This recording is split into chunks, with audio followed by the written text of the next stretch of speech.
All right. Hey guys, I'm back. All right. These are posters of British propaganda.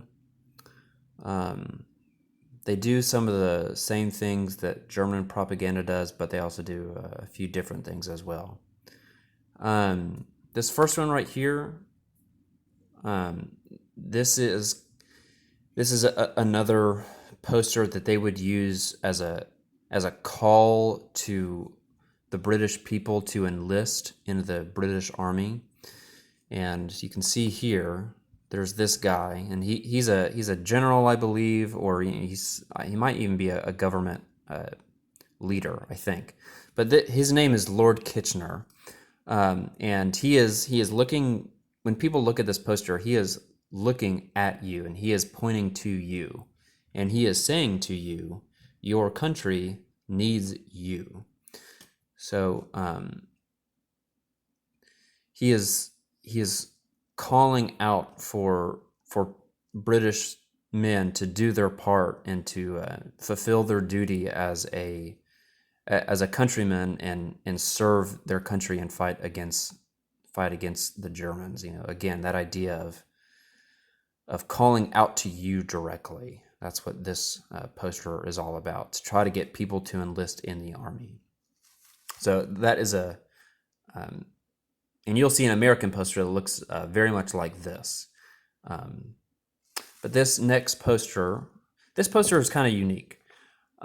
It depicts kind of a father figure.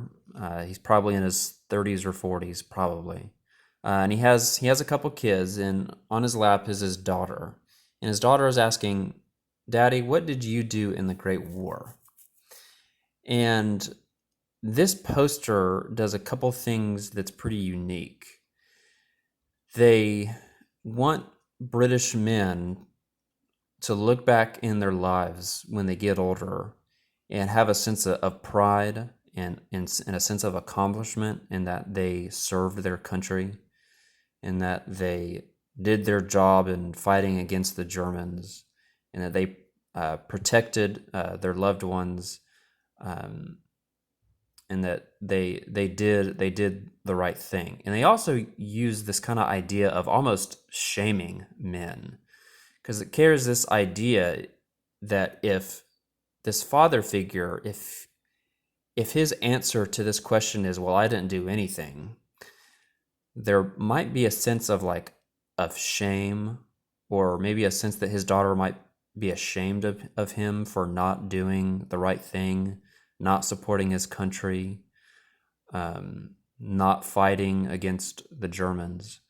So this poster kind of makes British men feel like, well, I better, you know, do my job as a soldier and protect my country, because I don't want people to think of me as a coward, or to, be ashamed of me.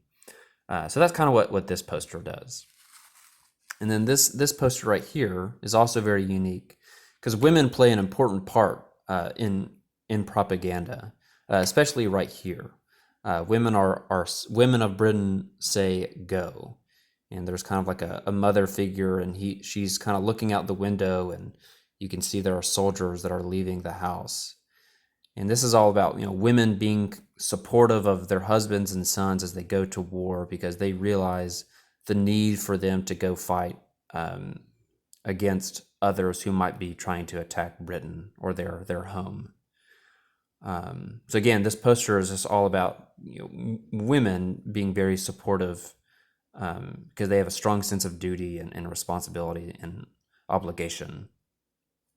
All right, so that is British propaganda. This next one is American.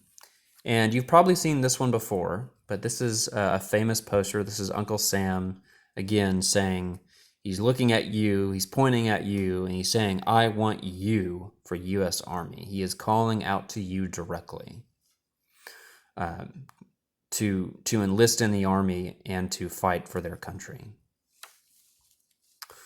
All right, and this one is more along the lines of that second part of the propaganda definition of um, seeing a hatred for an enemy. In this picture, you see there's kind of this man. he's very tall, and he's looks like a very strong figure. And he's much taller than this guy, and he's kind of towering over him. But I think really the key figure here is this guy. This guy is a German soldier, and you can tell that because of the Iron Cross on his uniform. And you can also tell because of the German spike on his helmet. But this German soldier, he's being depicted as a Hun. For those of you who don't know, Hun is kind of like a name given to people who are kind of like barbaric, people who kill and steal at will and don't really care for anything else but themselves. And it kind of looks like, well, this German soldier, or the Hun, might be trying to hurt or harm or take over this woman and her baby. But then here comes the Allies, or the Americans, or the British, and they kind of outstretch their arm and they kind of push the German soldier, the Hun, out of the way, and might be kind of a protector of these people. Also, this is a saying, buy U.S. government bonds, third Liberty loans. Again, of just kind of investing or spending their money towards the war effort, so that they can fight against the German soldier or the Hun. But they call them Liberty loans is because when they spent their money that goes towards the war, it's kind of like they were paying for the protection of liberty and freedom. And that's kind of how they made regular people kind of be prideful of their country, that they can spend their money towards good things like liberty and freedom. All right. So this, again, is kind of depicting a hatred of an enemy in a way. All right. And then there's this one. Again, this is a German soldier, and very, very different than some of the other propaganda posters that we've looked at. But again, he's being depicted as a Hun, as kind of like this invader, this monster that's coming to take over your lands, and America is seeking to buy bonds to stop him. And then this last one, this is a poster that is asking people to grow their own food,